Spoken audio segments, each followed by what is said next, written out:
धीरज की आवश्यकता जीवन में होती है। धीरत्वम अर्जनता, धीरत्व का लाभ अपने जीवन में होना ही चाहिए। धीरज की महत्ता है, धीरज की अहमियत है। जीवन में कुछ हासिल हो, ऐसी यदि अपेक्षा हो तो धीरज की बड़ी भूमिका उसमें होती है। इसलिए धीरज का लाभ होना चाहिए। धीरत्वम अर्जनता, यदि धीरत्व का लाभ भी हो गया तो भी उसकी रक्षा होनी चाहिए। धीरत्वम अर्जन्तु, धीरत्वम अर्जन्ताम, धीरत्वम अवन्तु, धीरत्वम अवन्तु।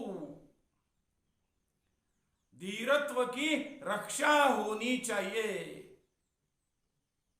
धीरत्व मर्माणि जानियु, धीरत्व के जो रहस्य होते हैं उनको जानना चाहिए। धीरज की बहुत ही अहमियत है। केवल अहमियत ही नहीं, उसकी जरूरत है, बहुत ही जरूरत है। लक्ष्य बहुत दूर होता है तब बहुत सारे लोग धीरज को छोड़ देते हैं, और इसलिए यह बात ठीक नहीं होती। धीरज टूट जाना, धीरज को छोड़ देना, ये बात ठीक नहीं होती। अपने साध्य को हासिल करने के लिए, लक्ष्य को हासिल करने के लिए धीरज रखना ही चाहिए। समय के अनुसार ही सब कुछ होता है, बिना समय कुछ नहीं होता। बीज बोया जाता है और फसल आने के लिए कुछ समय तो लगता ही है। धीरज रखना चाहिए। एक पेड़ का पौधा लगाया जाता है, उसके फल आने के लिए कुछ समय तो लगता ही है। इसलिए धीरज की महत्ता है, धीरज रखना चाहिए। एक बच्चा जन्म लेता है, वो आगे चलकर बड़ा होने के लिए, इंजीनियर होने के लिए, डॉक्टर होने के लिए या राजनेता होने के लिए कुछ समय तो लगता ही है। इसलिए समय पर जो फल होता है वो मिलता है। समय के पहले कुछ नहीं मिलता, समय के पहले कुछ नहीं मिलता। इसलिए समय आने तक प्रतीक्षा करनी होती है। प्रतीक्षा करने का सामर्थ्य अपने में आने के लिए धीरज की जरूरत है। धीरज को साथ देने वाले जितने भी गुण होंगे उनकी जरूरियात है, क्योंकि वो बहुत सारे हैं, इसलिए उन गुणों की जरूरियात है, उन गुणों की जरूरत है, जरूरियात है। कोई भी बात समय से पहले पक्व नहीं होती। कर्म का फल भी समय से पहले पक्व नहीं होता, समय आने पर ही वो फल देता है। चाहे तुम कितना भी कर लो, कितना भी कर लो, समय आने पर ही फल मिलता है। इसलिए धीरज की बहुत ही महत्ता है। धीरज अपने आप में बहुत ही महत्ता रखता है। एक आदमी था, उसे कुछ रत्न मिल गए, सीधा साधा आदमी था, उसे कुछ रत्न मिल गए, हीरा और दूसरे कुछ रत्न। वो गया बेचने के लिए। वो आदमी एक जगह गया, बाजार में गया रत्नों को बेचने के लिए। वो बाजार था अनाज का बाजार, वहां अन्य भी कुछ वस्तुएं थी, उनको लेने के लिए बहुत सारे लोग आ रहे थे। यह आदमी जिसके पास रत्न थे वह दिन भर बैठा रहा, उसके पास कोई भी नहीं आया, कोई भी नहीं आया। उसके नेत्रों में, उसकी आंखों में आंसू आ गए। मैं दिन भर बैठा रहा बाजार में, मेरे रत्नों को लेने के लिए कोई नहीं आया, कोई नहीं आया। वह दिन भर बैठा रहा। वह साधा आदमी था, उसको भाग्यवश कुछ रत्न मिल गए थे, उनकी महत्ता को जानता नहीं था। वह कहाँ बेचे जाते हैं वह भी उस आदमी को मालूम नहीं था। सीधा साधा आदमी था, भाग्यवशात उसको कुछ रत्न मिल गए थे, इसलिए उसको उसकी समझ में नहीं था कि रत्न कहाँ बेचे जाते हैं। वह अनाज के बाजार में आ गया रत्नों को बेचने के लिए। वहां तो बेचे नहीं जाएंगे। वह रो रहा था, मैं दिन भर बैठा, बाकी सब लोगों के पास लोग जा रहे, कुछ अनाज ले रहे, सब्जी ले रहे, मेरे पास कोई भी नहीं आ रहा। वह दुखी हो गया। ऐसी उसकी अवस्था देखकर एक महात्मा उसके पास आया। उसने उसको बोला, धीरज रख, तेरे रत्नों की महत्ता है, समय आने पर रत्नों को पहचानने वाला मिल ही जाएगा, तुझे बहुत फायदा होगा, तुझे बहुत फायदा होगा, धीरज रख। अनाज की मंडी में रत्न नहीं बेचे जाते, सब्जी की मंडी में रत्नों को नहीं बेचा जाता। तू धीरज रख, धीरज रख, यथा योग्य समय पर तेरे रत्नों को पहचानने वाला, उसका मूल्य जानने वाला आ ही जाएगा और तुझे भरपूर मिल जाएगा, तुझे बहुत कुछ मिल जाएगा। तू धीरज रख, तू धीरज रख। ऐसा उसने बोलने पर इसके मन में धीरज निर्माण हुआ। ऐसी बात है ही, समय आने पर ही सब कुछ होता है, समय आने पर ही सब कुछ होता है। धीरज रखना ही चाहिए, धीरज रखना ही चाहिए।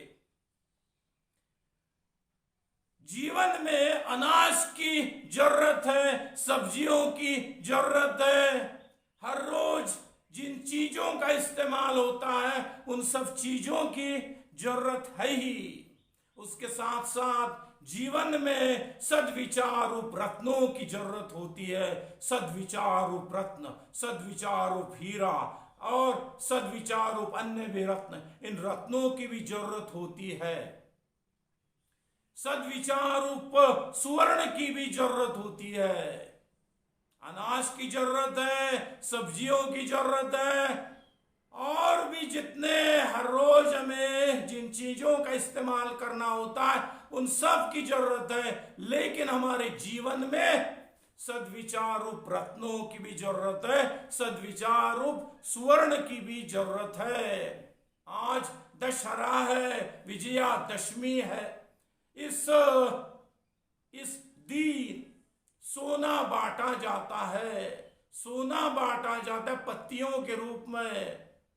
आप भी सोना बांटिए, सद्विचार रूप सोने को बांटिए, सद्विचार रूप सोने की पत्तियों को बांटिए, उससे लोगों को ज्यादा फायदा होगा। रूढ़ी के अनुसार पत्तियों को सोना मानकर, पन्नों को सोना मानकर बांटना ये तो ठीक है, लेकिन सद्विचार रूप पन्नों को, जिन ग्रंथों में सद्विचार भरे हुए हैं, जो सब लोगों के लिए, सभी धर्मों के, सभी संप्रदायों के, सभी जातियों के लोगों के हित के लिए जो सद्विचार है, ऐसे ग्रंथों के पन्नों को बांटना चाहिए। ऐसे ग्रंथों को बांटने से असल में जो असल सोना है, जो उसे अनंत काल तक आनंद देगा, ऐसा सोना आप उसको दे सकोगे।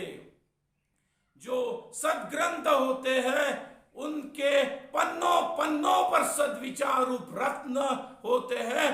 हर एक पन्ने पर सद्विचार रूप स्वर्ण होता है। इसलिए सद्ग्रंथों का दान भी स्वर्ण दान से भी बड़ा है। सद्ग्रंथों का दान यह रत्नों के दान से भी बड़ा है। रत्न केवल रखे जाएंगे, नॉर्मल रत्न या नॉर्मल सोना, उसका कुछ व्यवहार में उपयोग होता है, लेकिन अनंत काल के आनंद के लिए सद्विचार रूप रत्नों की आवश्यकता होती है, सद्विचार रूप सुवर्ण की आवश्यकता होती है। इसलिए ऐसे रत्नों को देना बहुत ही अहमियत रखता है। लोग ग्रंथों को पढ़ते हैं, किसी कामनावश वो पढ़ते हैं, पढ़ने से भी वो अच्छा ही होगा, अच्छा ही होगा।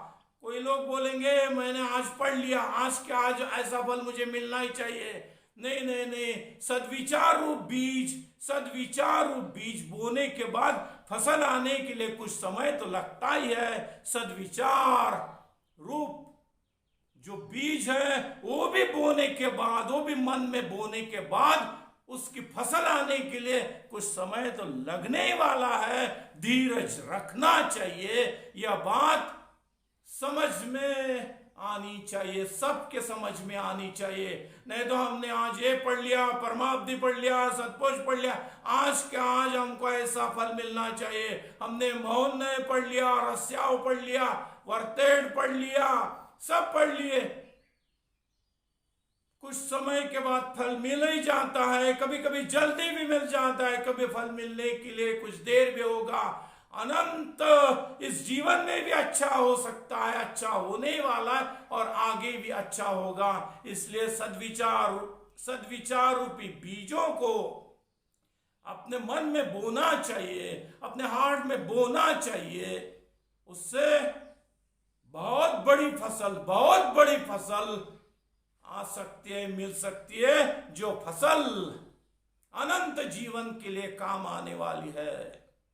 इसलिए आज हमने पढ़ लिया, हमारा ऐसा आज के आज ही होना चाहिए, ऐसी बातों को दिमाग में नहीं रखना चाहिए। धीरज रखना चाहिए। धीरज रखने वाले को सब कुछ मिल जाता है। समय बड़ा बलवान होता है, समय आने तक धीरज रखना ही चाहिए, धीरज रखना ही चाहिए। इसलिए धीरज की महत्ता है। कुछ लोग आपदाएं आती है, धीरज गंवा देते हैं, धीरज को गंवा देते हैं। धीरज खत्म होना अच्छी बात नहीं होती है। धीरज रखना चाहिए। कब तक रखना चाहिए? अंतिम मंजिल पाने के लिए धीरज वाली राह पर चलना चाहिए। धीरज वाली राह पर चलना चाहिए। अंतिम मंजिल पाने के लिए धीरज वाली राह पर चलना चाहिए। हजारों विपदाओं ने यदि धीरज को मार डाला तो भी फिर से धीरज को नवजीवन देना चाहिए। हजारों विपदाएं आती है, यदि वो विपदाएं अपने अंदर के धीरज को मार डालती है तो भी फिर से उस धीरज को संजीवन देना चाहिए, उसको संजीवित करना चाहिए। फिर से अंदर धीरज को निर्माण करना चाहिए, यानी धीरज को संजीवित करना चाहिए। यह संजीवन पर्वत है। संजीवन पर्वत पर बैठकर ही मैं बोल रहा हूं। यह संजीवन पर्वत भी सबसे यही अपेक्षा रखता है कि धीरज बनाए रखो। यदि हजारों विपदाएं आती है और आपके अंदर के धीरज को तोड़ देती है, मार डालती है, तो भी धीरज का पुनः संजीवन करना आपका दायित्व है, कर्तव्य है। धीरज बनाए रखना यही अंतिम मंजिल पाने के लिए एक बहुत बड़ा साधन है। धीरज की बुनियाद है उम्मीद। धीरज की बुनियाद है उम्मीद। उम्मीद जब आदमी खो देता है, उम्मीद जब खत्म हो जाती है, तब बहुत से लोगों में धीरज भी खत्म होने लगता है। इसलिए जो अच्छा अपना उद्देश्य है, अच्छा ध्येय है, उसके बारे में जो भी उम्मीदें होगी, अच्छे ध्येय के लिए उन उम्मीदों को बनाए रखने से धीरज भी बना रहता है। उतावलापन यह हानि करने वाला होता है। यदि आप में से बहुत सारे लोगों ने महोन्नय नाम वाला ग्रंथ देखा होगा, पढ़ा होगा, तो उसमें उदावेग यानी उतावलेपन के बारे में बहुत कुछ लिखा हुआ है। उतावलेपन से कुछ नहीं होता, उतावलेपन से कुछ नहीं होता। आदमी धीरज को खत्म कर सकता है। उससे धीरज बनाए रखना बहुत ही बड़ी बात है। हजारों विपदाओं का भी यदि भी संगम हो गया तो भी हमें विपदाओं को दूर करके, विपदाओं को न डरते हुए धीरज को संजीवित करना चाहिए, धीरज को नवजीवन देना चाहिए। इतनी बड़ी अहमियत इस धीरज की है। दत्त दत्त दत्त।